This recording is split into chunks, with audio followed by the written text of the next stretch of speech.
1 Timothy then is filled with practical instructions for a godly church.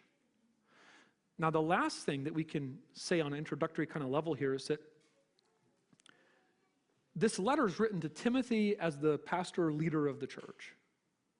But the letter is also for the church. Now, why is that? Well, because if Paul's writing to Timothy about how to be a leader who leads the church toward godliness in Christ, there is a very clear implication for the members of the church. Right? And what is that implication? Well, Timothy's being told how to lead us toward Jesus. Now, if we are mature, thoughtful believers in Jesus, what does that mean for us? Well, we should want to move toward Jesus so that Timothy's job is as easy and joyful as possible. Do you understand? So in other words, the direction that Paul teaches Timothy to lead the church is the direction that the church needs to want to go.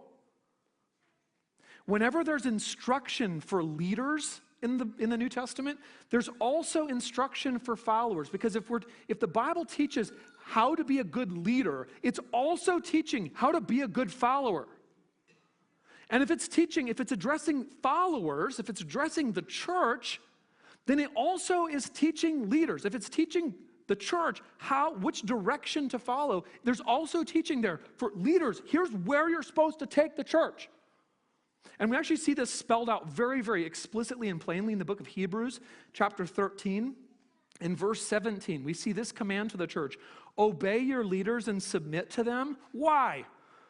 Because they are keeping watch over your souls as those who will have to give an account. But now, this is a word to those who are following the leaders. Let them do this with joy and not with groaning, for that would be of no advantage to you. So Timothy, lead the church toward godliness. And church, make that a joyful job.